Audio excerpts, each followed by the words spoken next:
Muy bien, entonces, buenas noches, doctor César.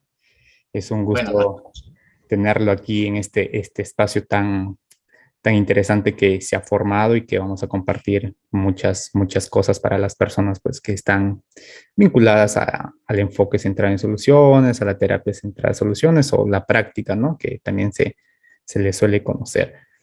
Doctor César, bienvenido. Bueno, como para ir empezando esta conversación.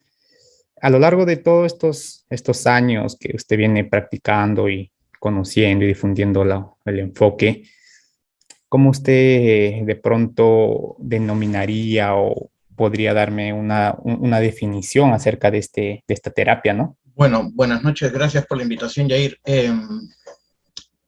Yo diría que la terapia y la práctica centrada en soluciones Ujú, es en primer lugar una práctica socioconstruccionista.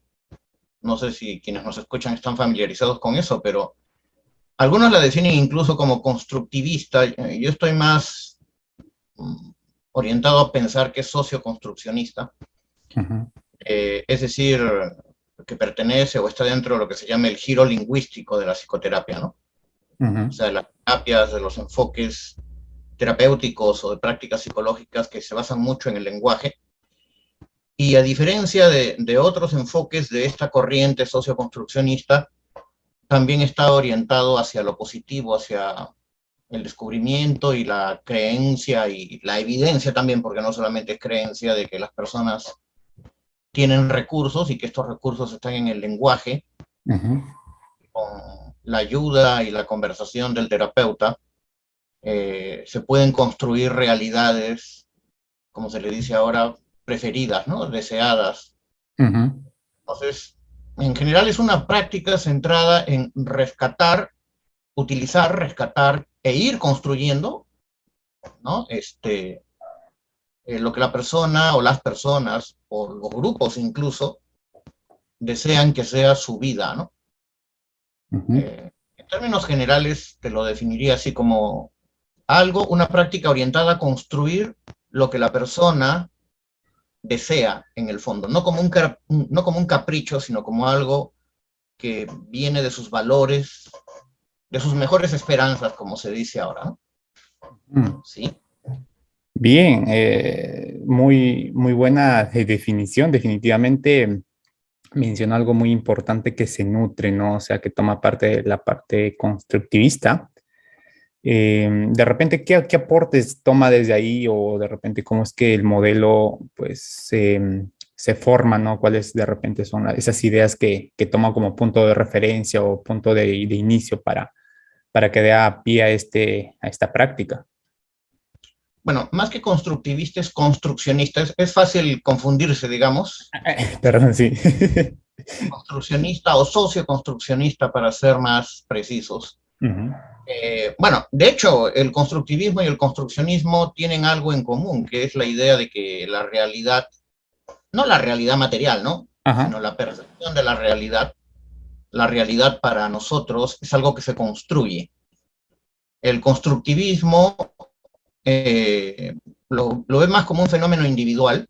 Por ejemplo, ahí está Maturana, Václavic, Hein von Foster y varios otros más.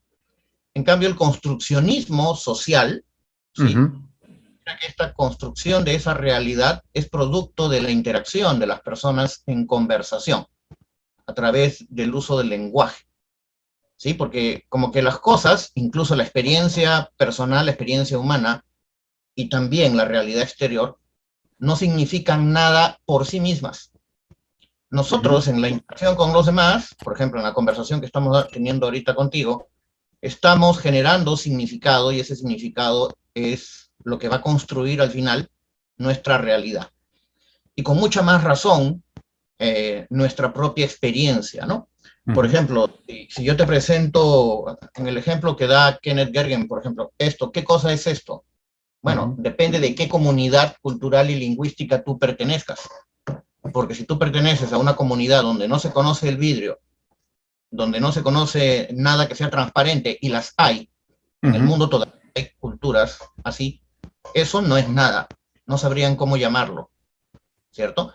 Ujú. Entonces, eh, existe, está allí, se puede tocar, pero no es nada, porque no tiene ningún significado para nosotros.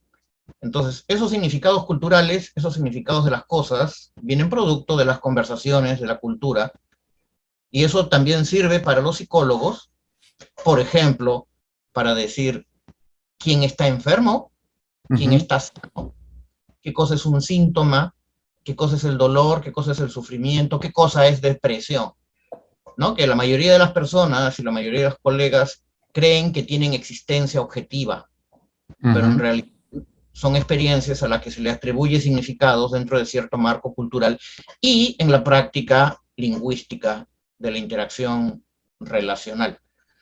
No sé si esto es muy digerible, pero más o menos es así, ¿no? Como en términos muy apretados se podría definir el construccionismo social.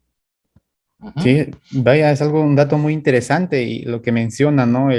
No hay una parte objetiva de las cosas como tal, desde el punto de la experiencia o los significados que se le ha otorgado a algo en específico. Y eso puede ser también un sesgo tal vez un poco peligroso para los profesionales de psicología, ¿no? O sea, como que tal vez no indagar un poquito más acerca de la parte de los significados, la lingüística y cómo esto va a ir componiendo, relacionándose en darle un significado a cierta cosa.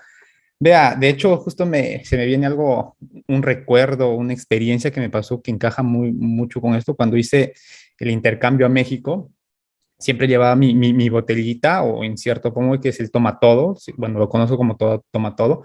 Llevaba siempre mi desayuno a tomar, pues, en donde hacía las prácticas, ¿no? Y un día me olvidó de tomar por el tema del tiempo, ¿no? Estaba apretado el tiempo y llego a la oficina, directo a hacer unos reportes, ¿no? Hacer las actividades que me corresponden y luego nos dan un espacio para tomar, ¿no? Entonces yo a la maestra, a mis compañeros que estaban de ahí, porque nos dan un espacio para dejar, le digo, oye, pásame el pomo, ¿no? O sea, Uh haciendo -huh. referencia a donde está la bebida, ¿no? Entonces, y la expresión de ellos fue tan sorprendente, porque yo lo dije de una manera, pues, sí, o sea, cotidiana, oye, pásame el pomo, ¿no? Y ellos, en gran mayoría, se asustaron, entonces dije algo mal, entonces me hicieron saber que dentro de la cultura, al menos en Monterrey, donde era el pomo, era como que traducido a droga, ¿no? O sea, me estás diciendo, pásame esto para desayunar, pásame la droga para desayunar. Entonces, el tema cultural influye, creo que en gran categoría o muchas cosas el significado que se le ha dado, ¿no? O sea, debe haber más en muchas culturas y ahí está el reto de nosotros, ¿no? De poder indagar y no ir con una visión de prejuicio con lo que de repente ya tenemos como información, ¿no? Sino investigar. Claro, o sea, Uh -huh. mencionabas hace un rato los riesgos son para las personas con las que los psicólogos trabajan, ¿no? Uh -huh. Perdón, porque si los psicólogos creen, o los profesionales en general creen, que tienen una sola verdad y que es la suya, se la van a imponer a las personas. Y como tú bien dices hace un ratito, ni siquiera van a indagar o tratar de averiguar con curiosidad qué significa esto para ti, ¿no? Uh Porque, -huh. entonces, si por ejemplo la depresión es algo objetivo, producto de mis neurotransmisores afectados, o si la baja autoestima es algo objetivo, ¿no? Clínicamente medible, casi como si fuera pues un quiste, Uh -huh. ¿sí? Entonces, yo no necesito indagar nada al respecto, porque yo lo estoy viendo, yo soy un profesional, entonces estoy asumiendo una postura de experto, y bueno, tú tienes que seguir, el consultante, el cliente, lo que yo te estoy diciendo, mis indicaciones. Uh -huh. Y bueno, el enfoque centrado en las soluciones, que creo que es el que nos interesa, Uh -huh. no hace eso, pues, ¿no? Precisamente porque no cree mucho en la objetividad, al menos en la objetividad así con O mayúscula, Ajá. entonces se tiene que asumir una postura de curiosidad. El que hace práctica centrada en soluciones tiene que ser curioso y no sentir que es el dueño de la verdad, dudar un poquito, o más que un poquito, de la objetividad, ¿no? Uh -huh. Esto puede ser un poco chocante para algunos al comienzo, pero cuando se le entiende el sentido, se entiende la epistemología que hay detrás, pues entonces es mucho más fácil de asumir y de practicar. Sí, y de pronto también eso es algo clave también dentro de los principios, ¿no? Vamos como que detrás de la persona. Ujú. La persona en realidad es la que marca las pautas, las estrategias del camino a donde pues quiere al futuro o la realidad deseada, ¿no? No vamos a imponer nosotros diciendo, oye, esto, tienes que hacer esto, mira, el plan es esto. De hecho, yo asumo que debe haber un plan, pero no estructurado, sino que esto va a ir cambiando, no es como una ruta. Porque de hecho eso va mucho con el mundo va cambiando, ¿no? O sea, es bien volátil, los estímulos también que están en ello influyen bastante, ya sea en los pensamientos, en las emociones, y eso es lo interesante. De hecho, por ahí, de repente nos cuenta un poquito más qué ideas o principios también se le conoce, ¿no? Rigen o acompañan a la práctica centrada en soluciones, ¿no? Como que se diferencia de otros modelos de intervención. Bueno, el principio fundamental, creo yo, es que todas las personas tienen recursos. Ujú, Si uno quiere incursionar dentro de la terapia o la práctica centrada en soluciones, tiene que entender, no solo creer, porque no es una cuestión de fe, es una cuestión de comprensión y de experiencia, de constatación, esto, que las personas tienen recursos. Incluso los que parecen estar muy mal, también los tienen. Solo que de repente las circunstancias no están dadas como para que esos recursos salgan a relucir. ujú, Entonces, una persona que quiere hacer prácticas centradas en soluciones tiene que creer eso porque eso es el pilar fundamental de todo lo que viene después. Las preguntas, las diferentes técnicas que se pueden implementar no tendrían ningún sentido si yo no creo que las personas tienen recursos. Si yo no creyera eso, en algún momento voy a tener que darle yo los recursos, yo enseñarle cosas, yo darle técnicas, ¿sí? Y entonces, si yo me siento en la obligación de hacer eso porque desconfío de la persona con la que estoy trabajando, ya me salí del enfoque hace rato. Ya estoy haciendo cualquier otra cosa, ¿sí? Entonces, ese es el pilar fundamental. Otra idea fuerte es que es, digamos, una herencia de la terapia de resolución de problemas del MRI de Palo Alto, es si ujú, algo funciona para la persona, ujú, hay que seguir haciéndolo, ¿sí? Dado que las personas tienen recursos y estos recursos se manifiestan a través, digamos, de acciones en las que tienen éxito, ¿no? De logros, ¿sí? De repente, en el trabajo clínico, a través de lo que llamamos excepciones, ujú, entonces es nuestro deber indagar con curiosidad en qué ocasiones las personas hacen las cosas, por decirlo así, bien, o las cosas útiles que hacen.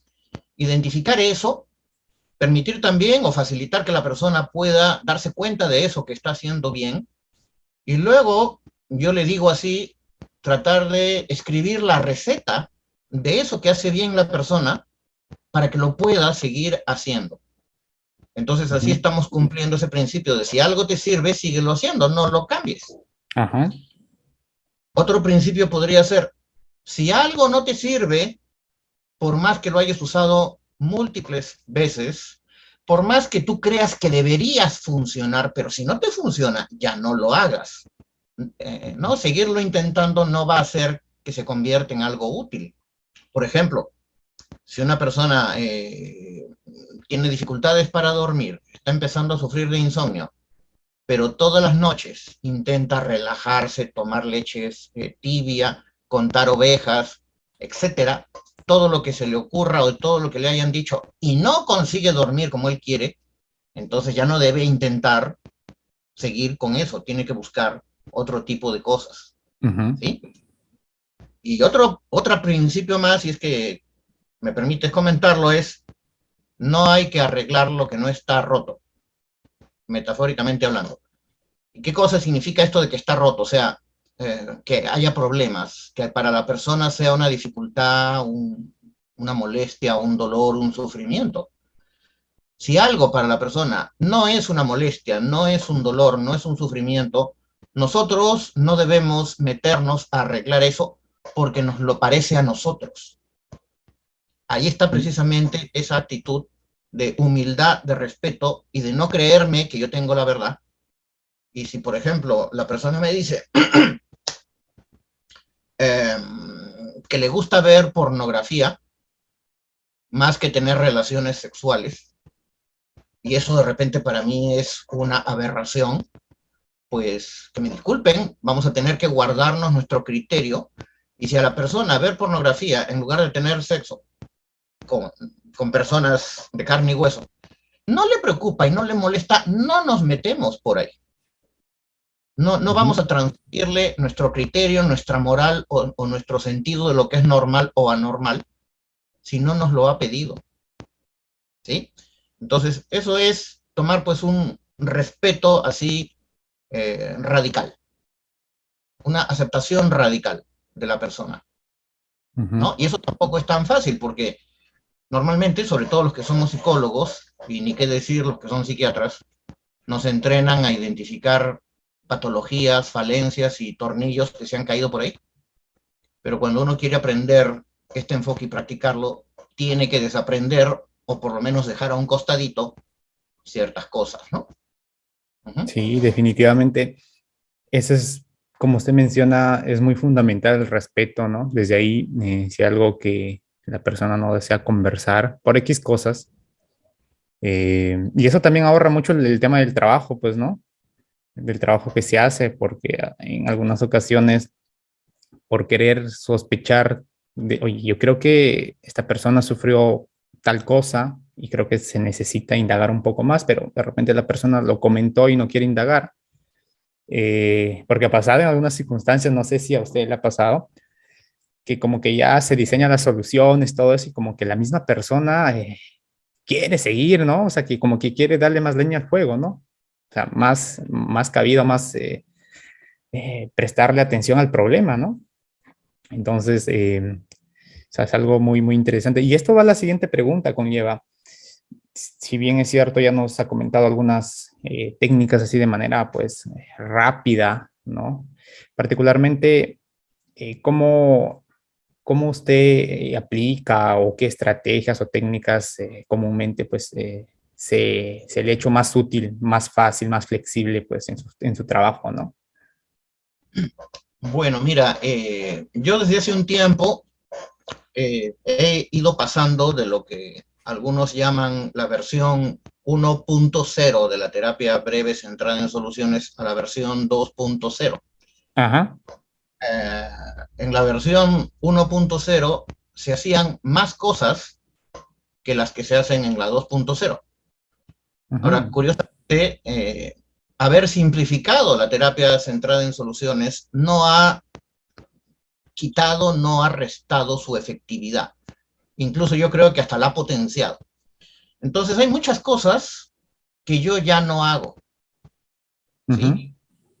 Eh, por ejemplo, te puedo decir qué cosas sí hago, ¿no? Ujú. Yo utilizo como referente lo que, ¿cómo se llama este señor?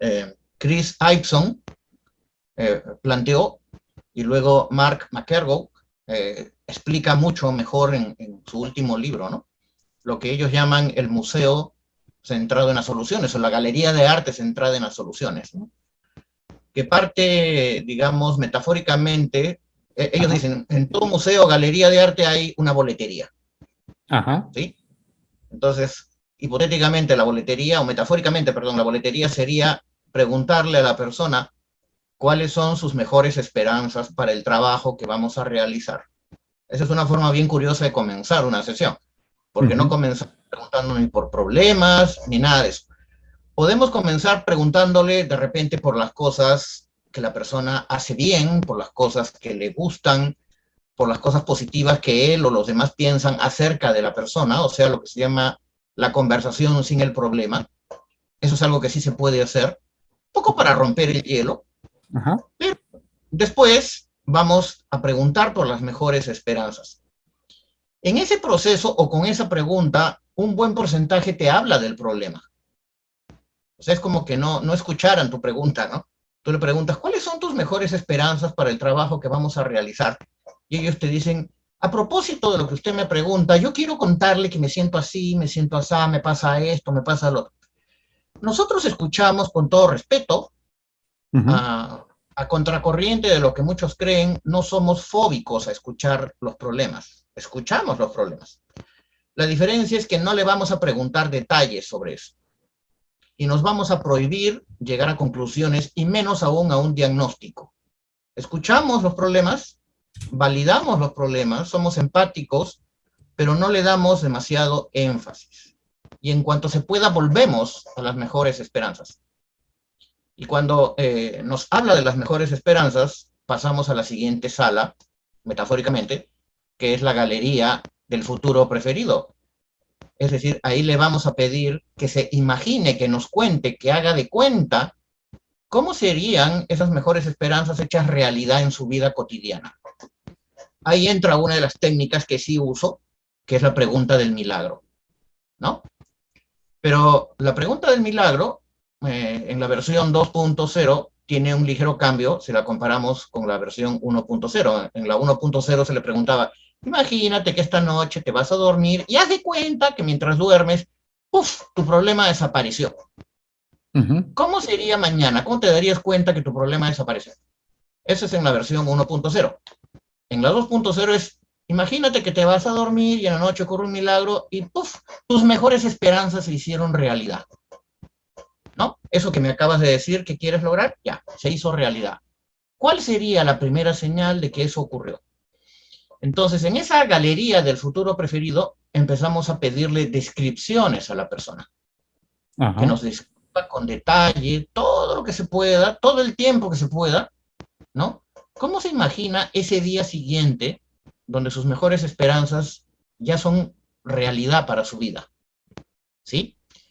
Y una vez que eso ya está más o menos descrito, que la persona ya nos dijo, por ejemplo, eso sería todo, ya no se me ocurre nada más, pasamos a la otra galería, que es la de los momentos o las instancias, Ujú. donde vamos a tratar de indagar qué aspectos de ese futuro preferido ya están ocurriendo ahora o ya vienen ocurriendo en los últimos días. Es decir, algunas personas que nos escuchan podrían decir, pero el futuro ya viene ocurriendo. Pues sí, porque muchas veces lo que la persona quiere lograr en realidad ya lo viene logrando, solo que como sobre eso no se ha hablado, Ujú. como no se ha puesto como lenguaje, la persona no lo tiene del todo registrado.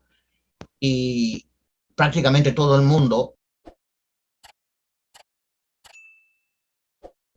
empieza a identificar aspectos que ya viene logrando, ¿no? Avances, mejorías. Es la primera sesión, ¿ah? Y la Ajá. persona ya te empieza a hablar de cómo ya viene logrando lo que quería lograr. Y luego viene el poder identificar el cómo lo hace. ¿Cómo estás haciendo eso? Eso que estás logrando, eso que ya me describes, que ya estás logrando, ¿cómo lo estás logrando? ¿Cómo te las arreglas? Para un poquito generar ese conocimiento, para que eso se convierta en un recurso, porque un recurso es un conocimiento que la persona tiene sobre lo que le funciona, ¿no? Ujú. Y luego, para terminar el recorrido de esa galería, vamos a lo que ellos llaman la tienda de regalos o la tienda de recuerdos, ¿no? Que es básicamente hacer un pequeño resumen apreciativo de lo que la persona nos ha contado. Bueno, también hemos tenido que indagar con la pregunta de escala de 0 a 10 dónde se encuentra Ujú. y cómo se imagina avanzando un punto más, ¿sí? Y ahí se acabó. Por ejemplo, en la versión 2.0, los terapeutas no recomiendan dar sugerencias ni tareas ni nada, cosa que sí se hacía en la versión 1.0. Y Ujú. dicen, ¿y por qué no? ¿Por qué no le vamos a sugerir nada? Porque no es necesario.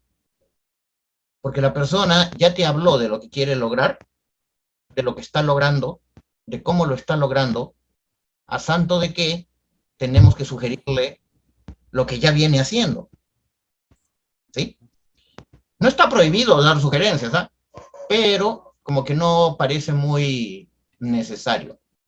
Ujú. Y bueno, mira, funciona y funciona con dificultades de diferente tipo, desde cosas que pueden parecer muy triviales y superficiales hasta cosas que podrían asustar a más de un terapeuta, ¿no? Para que no vayan a pensar, como algunos critican, que el enfoque de soluciones es solo para problemillas sencillos. Yo veo todo, desde problemillas sencillos hasta cosas que han pasado por psiquiatra primero, ¿no? Y por ejemplo, ahí me sucedió lo mismo, ¿no? Que desde una postura, otras personas, no, es que se ve simple, ¿no? O sea, pensar en soluciones y bueno, netamente no hace por ahí mención o creo que no va el marco o la práctica por ahí netamente en pensar soluciones. Pero cuéntenos un poquito más, por ejemplo, de qué caso recuerda así, ¿no? Que se le viene a la mente, un caso complejo de repente, ¿no? Mencionó algo del tema que han pasado por psiquiatría, ¿no? Para que las personas que van a escuchar conozcan un poquito de estos casos complejos que de repente algunos pues le tienen un poquito de miedo, temor, ¿no? Entonces como que tengan ese conocimiento y pues puedan decir sí, ¿no? Y invitarles también a que puedan profundizar en los cursos que usted da, pues las formaciones, ¿no? Que eso es muy, muy interesante para el conocimiento, sobre todo porque trabajamos con las personas y ellos son los principales beneficiarios, ¿no? De lo que hacemos. Bueno, a ver, un caso que recuerdo que no es psiquiatría pesada, pero tampoco es tan light, Uh -huh, es de una profesional de la salud uh -huh, el año pasado, después de casi un año y medio de estar trabajando con casos de COVID en algún hospital, ¿sí? Después de año y medio empieza recién a sentir la pegada, ¿no? Empieza a sentir esto que algunos llaman el síndrome del quemado. ajá, Yo no sé cómo, estuve año y medio trabajando con gente, algunos se salvaban, algunos estaban intubados en UCI, ¿no? Por el COVID, otros morían, pero yo nunca me puse a pensar, yo me he podido contagiar, hasta que me di cuenta de eso. Me di cuenta, oye, tú te has podido morir, tampoco eres tan jovencita, ¿no? uh Una -huh, persona base 5, digamos.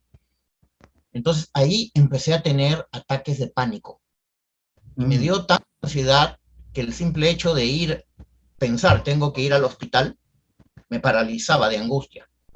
Entonces tuve que pedir una consulta con el psiquiatra y el psiquiatra me mandó un mes de descanso médico, ¿sí? Entonces, el psiquiatra le dijo, bueno, estás con descanso médico, tómate esta pastilla, pero necesitas terapia, porque no va a ser suficiente esto, ¿no? Bueno, un psiquiatra con criterio, gracias a Dios. Entonces, ¿cómo? Da conmigo, alguien la recomendó. Y bueno, me contó todo esto. Yo no le pregunté, oye, ¿cuál es tu problema? No. Yo le pregunté cuáles son tus mejores esperanzas. No recuerdo exactamente qué me dijo, pero me empezó a hablar de su problema, de su situación. Cuando me lo contó, volví con las mejores esperanzas y volví a preguntarle, o le pregunté, imagina que esto ya ocurrió por el milagro y descríbeme cómo sería el panorama. Y me empezó a describir de una manera muy interesante no solo el hecho de que se sentía, por ejemplo, o se sentiría capaz de volver al hospital, uh -huh. sino que empezaría a tener una interacción con los pacientes que antes no tenía, como por ejemplo, hablarles, tocarlos, consolarlos, cosas que ella no hacía, porque es una enfermera, digamos, que tiene como 30 años de experiencia y está un poco endurecida tal vez por el trabajo, pero se dio cuenta que quería implementar esos cambios en el trato con los pacientes. Y empezó a hablar no solo de eso, sino también de cómo mejoraría la relación con su hija, la relación con su jefa, Ajá. ¿no? Incluso poder incursionar en una especie de emprendimiento, de negocio que quería hacer, ¿sí? Y lo importante es que esta persona que me estaba hablando de ataques de pánico y de un miedo de volver a trabajar en un lugar donde la gente a veces moría, Uh -huh. mientras hablaba de su futuro preferido, le cambió la cara. Mm. Era una entrevista así por Zoom. Yo le tomé una captura de pantalla justo cuando estaba sonriendo y se la mandé. Le dije, mira cómo te pones cuando te pones a pensar en lo que quieres lograr. Yo no le conté un chiste, no le dije pon de tu parte, no le dije todo va a salir bien. Solo me limité a preguntar ¿sí? Y un poquito ¿cómo se puede decir? A repetir, ¿no? A parafrasear lo que ella me iba diciendo. Ujú, Y a medida que lo iba hablando, la vista se le perdía, como que se metiera, pues, ¿no? De cabeza en esa realidad futura. ujú. Y listo. Nos vimos 2 semanas después. Me contó de todos los avances que venía logrando. Creo que nos vimos un mes después y ahí se acabó la terapia, ¿no? Ni ataques de pánico, ni trauma, ni burnout, ni nada por el estilo. No quiero decir que todos los casos, todos los clientes salgan tan fácil, algunos toman más tiempo, Ujú, pero esto es un caso paradigmático, ¿no? Porque eh, podría haber dado miedo decir, oye, pero esta señora trabaja con gente que se muere, gente que da miedo, ¿no? Porque era lo peor de la segunda ola, lo ujú, peor de la segunda ola cuando estaban las colas para el oxígeno y todo eso. ujú. Entonces es lógico pensar, esta señora debe estar traumatizada de ver todo esto. Sin embargo, conectarla con ese futuro preferido, con ese milagro, y con qué partes de eso ya venían ocurriendo, la Ajá. reconectó con sus propios recursos y transformó su realidad. Y ahí está nuevamente lo que decía, la realidad se construye con el lenguaje más que con los objetos tangibles, ¿no? Que están ahí obviamente, pero el significado cambia según la conversación que tengamos. Los juegos de lenguaje, como diría Wittgenstein, ¿no? El filósofo austríaco. Son importantes, ¿no? El aspecto de centrarse en el lenguaje y preguntar. Yo creo que ahí es un tema que se desconoce, incluso en la propia carrera, en las mallas curriculares, esto no profundizan mucho, o sea, el tema de eso, ¿no? O sea, cuán importante es conocer y aplicar de manera útil el lenguaje, particularmente en los medios televisivos, pues utilizan un tipo de lenguaje tal vez no tanto esperanzador, ¿no? Ahí habría que hacer una reflexión, ¿no? ¿Cómo sería una noticias utilizando el mismo lenguaje de los hechos que ha pasado, pero siendo esperanzador, ¿no? Eh, sí, sí, eso sería muy, muy interesante. O sea, ¿cuáles serían los efectos? Yo creo que serían muy buenos los efectos, a pesar de las noticias o los hechos que han sucedido no favorables, ¿no? Hechos de repente de matanzas, violencias y todo ello, pero vamos al punto de cómo o sea, cómo se comunica estas cosas. Ahí va el punto. Y bueno, el tema de los medios de comunicación da para todo un congreso, creo. Sí, Sí, sí. por lo menos que coloquen una noticia esperanzadora por cada noticiero que saquen, ¿no? Por lo menos una. La buena noticia de la noche o del día es esta, ya con eso de repente compensan un poco la balanza que suele estar sesgada hacia las malas noticias que nos dan. Porque eso juega mucho con el tema de perspectiva, y ahí mencionaba algo muy interesante, ¿no? Que era el caso que mencionaba de la enfermera, 30 años de experiencia, ¿no? Enfrentándose a momentos o situaciones de el pico más alto de la ola, donde pues no había el oxígeno y todo ello, no se estaban en colas excesivas. Pero de su parte muy bien, porque no se dejó llevar por ese criterio, dice, oye, ¿cómo estará? De repente al inicio tengo que aplicar algo de relajamiento, no sé, ¿no? O sea, sucedió eso, es el contexto, pero no necesariamente me puede hablar de eso, ¿no? Y se Ujú. centró en las mejores esperanzas y yo creo que ese trabajo ahorra mucho, ahorra mucho. En el curso que llevamos con usted justamente de la terapia enfocada para la depresión, era, a veces una sola sesión puede ser una terapia entera como tal. Y Ujú. eso puede ser un poco contradictorio, porque algunas personas dicen, oiga, doctor o psicólogo, o Yair, o César, no sé, ¿cuántas sesiones le va a tomar, no? ¿Qué les podría decir en relación a eso, a las personas que están escuchando? ¿Cuántas sesiones termina? Porque a veces suele como que generar, ¿no? Generar unos ruidos, oye, ¿cuánto le digo? ¿Cómo le digo? Mira, lo que yo les digo a las personas, para esto yo tengo, ya vamos a decir así, un speech, un discurso preparado por Ajá, escrito. Yo doy citas básicamente por WhatsApp. ¿ya? Entonces, cuando alguien me llama para sacar cita, yo le digo, por favor, envíame un WhatsApp, por ahí te envío toda la información. Y yo tengo todo lo que creo que las personas necesitan saber, ¿sí? Ujú. Horarios, el costo, etcétera. Y también les digo, después de la primera consulta, la necesidad de otras sesiones va a depender de tu criterio, no del mío, Ujú. ¿sí? Yo creo firmemente que las personas son las que saben si necesitan seguir conversando y si lo que tienen o lo que ya, la conversación que ya han tenido es suficiente. O Ujú. sea, si tenemos una nueva sesión y cuando la tenemos, va a depender de ti, no de mí. Entonces, eso se lo anticipo, ¿sí? Para que las personas no se vayan a sorprender, porque sí se pueden sorprender, porque generalmente es el profesional el que les suele decir, ven la próxima semana, o Ujú. guiando un poco por la herencia psicoanalítica, 2 sesiones por semana.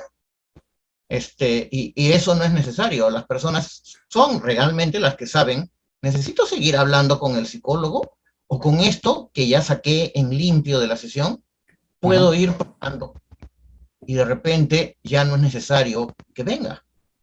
¿Mm? Además, otra cosa, esto lo decía Matthew Seligman, ¿no? Que es un terapeuta del enfoque. La puerta, metafóricamente hablando, la puerta de un terapeuta centrado en las soluciones es giratoria. La persona puede entrar y salir cuando lo crea necesario.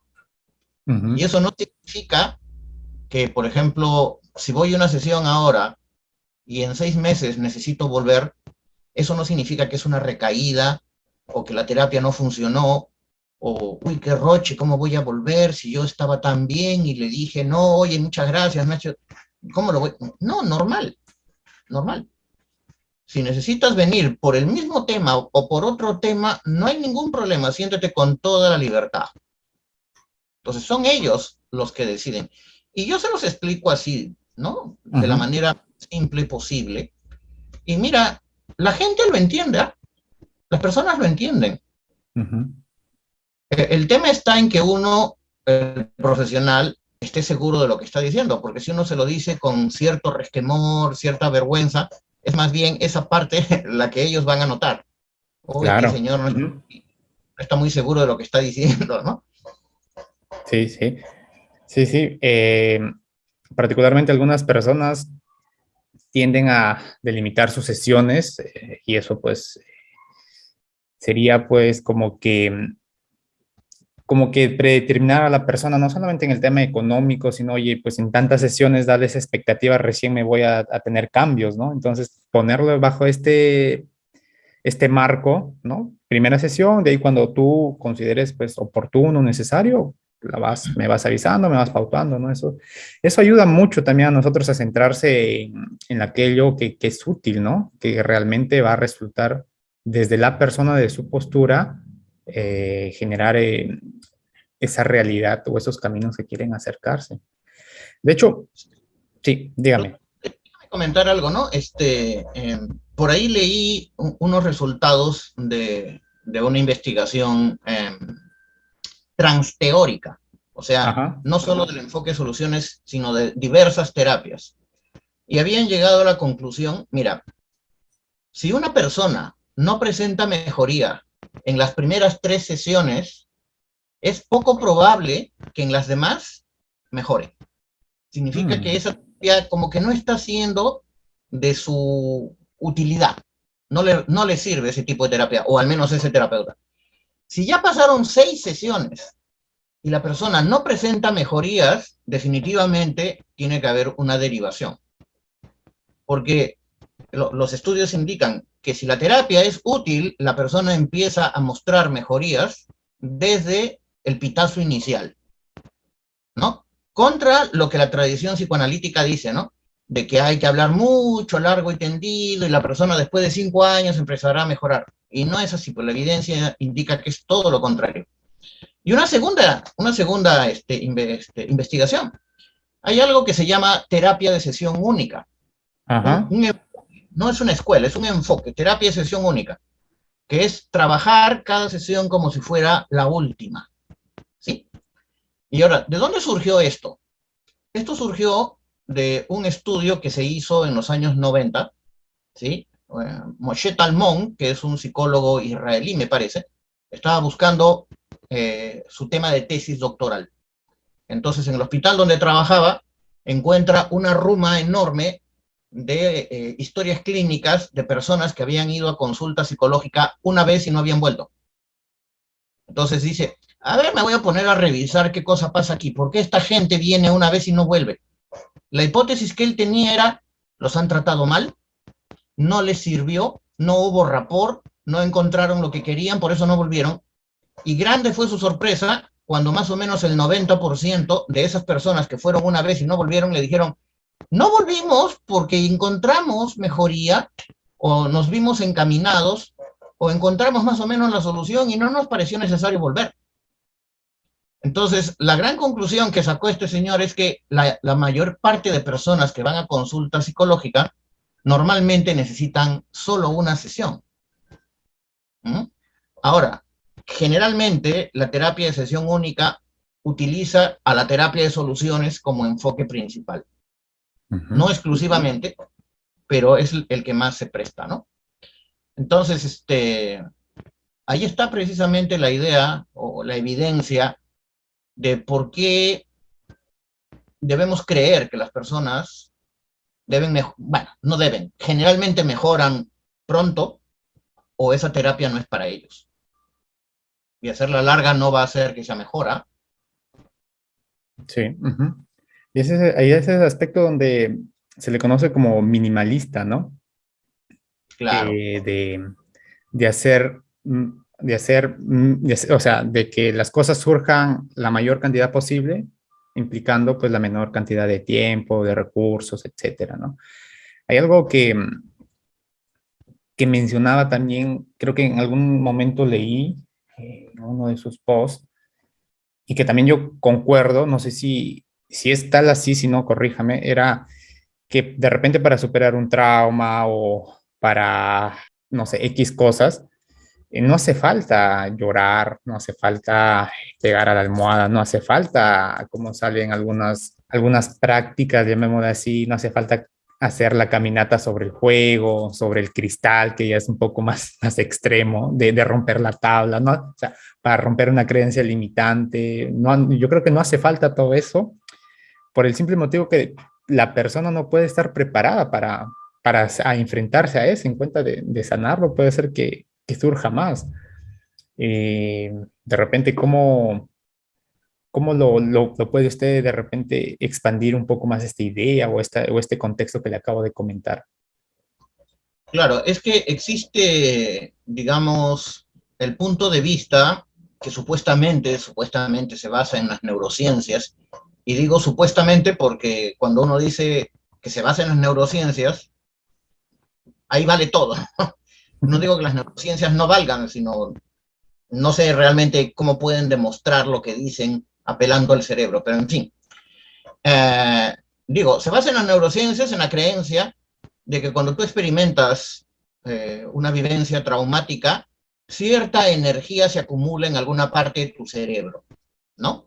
En las neuronas se crean redes neuronales traumáticas, información no procesada, Ujú. etcétera. Y que muchas veces, o incluso en todo el cuerpo, ¿no? En todo el cuerpo.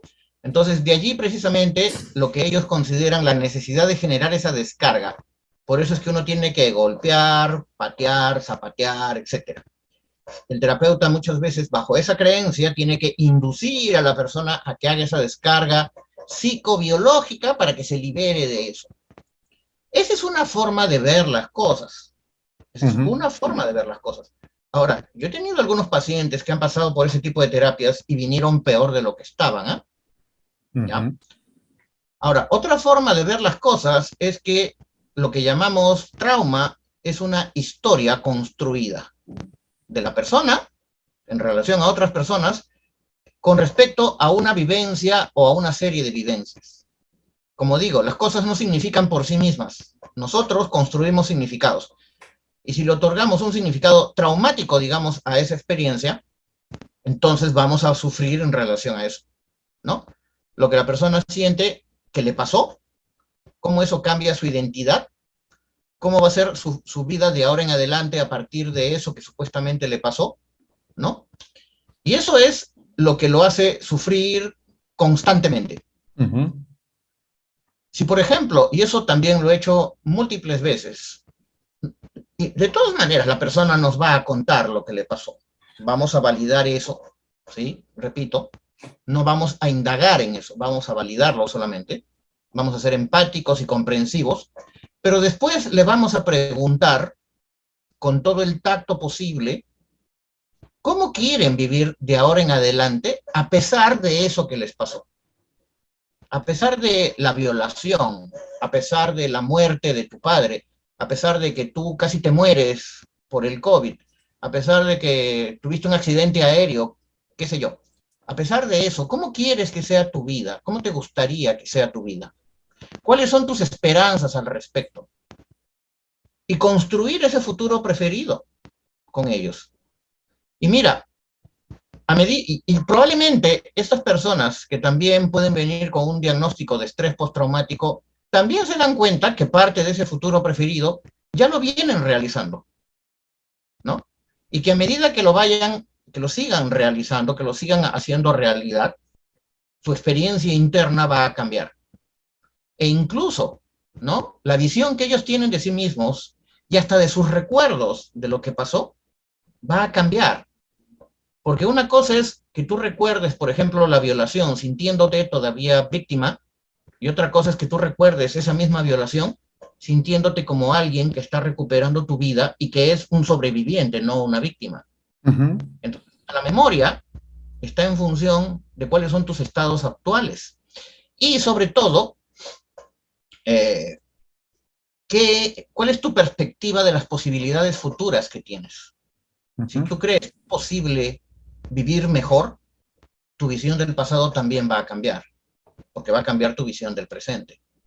Entonces, sí, sí es posible trabajar la terapia de soluciones con personas que han experimentado traumas y traumas fuertes. Y lo que me gusta de eso es que es una forma amable de trabajar con ellos, sin tener que hacerlos sufrir otra vez. Es una forma amable. ¿Mm? Y ellos te lo agradecen, ¿ah? Sí, definitivamente, porque con el caso que me cuenta me hace pensar, ¿no? Que es humana, o sea, la forma, los vínculos que se está dando para solucionar o superar el trauma, pues se está haciendo desde la parte colaborativa, ¿no? De, evidenciando el lado humano que ha pasado, la vulnerabilidad donde se ha enfrentado esta persona y que va mucho con esto, ¿no? Conectar con ella o con él, ¿no? Con sus emociones, sus ideas y en base a ello superar ciertas cosas, superar cierto. Me agradó bastante cuando mencionó eh, esta parte que dice, tú cuando ya vas superando el trauma ves diferente a lo que de repente te pasó. O sea, y de aquí de repente cuando ya cumplas ese deseo de superar el trauma o darle otro resignificado, igual lo vas a ver distinto a lo que te ha pasado. Uh -huh. De repente por ahí me surge algo, una reflexión que vengo, esta reflexión era en relación, era acerca del presente, ¿no? O sea, ¿realmente existe el presente o solamente son microfuturos que vienen ocurriendo ya a las personas?